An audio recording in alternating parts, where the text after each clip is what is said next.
Alors Françoise, soyons clairs, vous n'avez pas connu Xavier Graal.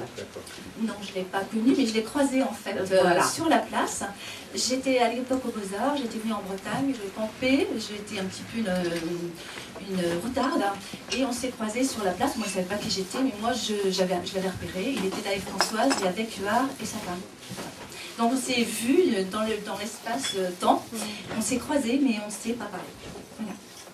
C'est un regret alors? Non, je trouve que c'est une belle image, ça demeure comme ça, quelque chose de fugitif. C'est un beau souvenir. C'est un beau souvenir, voilà. C'est juste une image qui est gravée en moi. Il y a eu un regard, un échange, une étincelle, On s'est regardé, lumière. on s'est regardé, c'est tout. Voilà. Ouais, On s'est regardé, vraiment regardé. C'était en quelle année? 76. 76. Donc, 76. L'été 76. Une routarde en 76 à Pont-Aven, ça devait un petit peu dénoter. Oui, peut-être, oui. Je suis restée, combien d'années à Pont-Aven? 10-15 ans à Pont-Aven, oui, oui. Donc on habitait dans le Bois d'Amour, au Moulin Neuf, où on avait notre atelier. Donc mon ex-mari était artiste peintre, je pense qu'il y en a beaucoup qui l'ont connu, Jacques Asgoya, hein, donc un artiste peintre dont j'estime beaucoup la peinture, un bon artiste. Et donc on avait notre atelier, le problème c'est qu'on avait un atelier commun dans le Bois d'Amour. Voilà. Donc lui faisait sa peinture de son côté, et moi je faisais ma sculpture dans mon coin aussi. Oui. Oui, parce que vous êtes au départ sculptrice et c'est vraiment votre première carrière. C'est l'art dans lequel vous vous exprimez le mieux. Bah, disons que quand je suis rentrée aux Beaux-Arts à Paris, c'était pour faire de la peinture. Donc j'étais élève d'un élève de Matisse. Et j'avais des amis qui avaient rendez-vous dans un autre atelier, un atelier de sculpture. Je suis allée les rejoindre et quand je suis arrivée là, j'ai eu un coup de foudre. Et je me suis dit, c'est vraiment ça qu'il faut que je fasse. Je ne connaissais pas la sculpture, ni rien.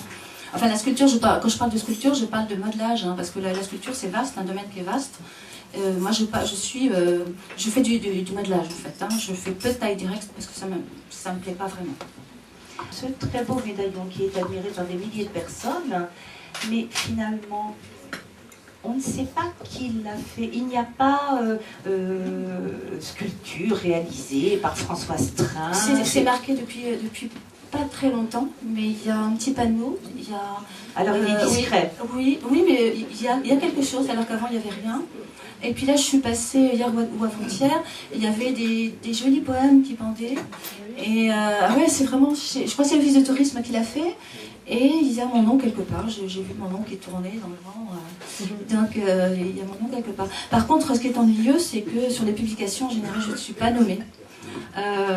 Les gens oublient qu'il y a un auteur en fait, hein, pour un médaillon, pour une sculpture, et généralement, il n'y a pas mon nom. Qui vous a commandé ce médaillon?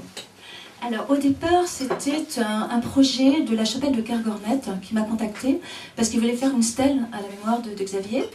Et moi je trouvais le projet super intéressant, puis j'aimais beaucoup l'écriture de Xavier Graal déjà. Et donc c'était sérieux, hein, donc je me suis mise au travail, j'ai fait les projets, et puis j'ai bien avancé dans mon travail. Et ils n'ont pas eu l'argent nécessaire, ils n'ont pas eu le budget, et moi j'avais bien avancé, donc j'ai moulé ce que j'avais fait. Alors, j'ai pas fait mon médaillon comme ça du jour au lendemain, hein, c'est sûr, parce qu'il y a tout un travail de préparation.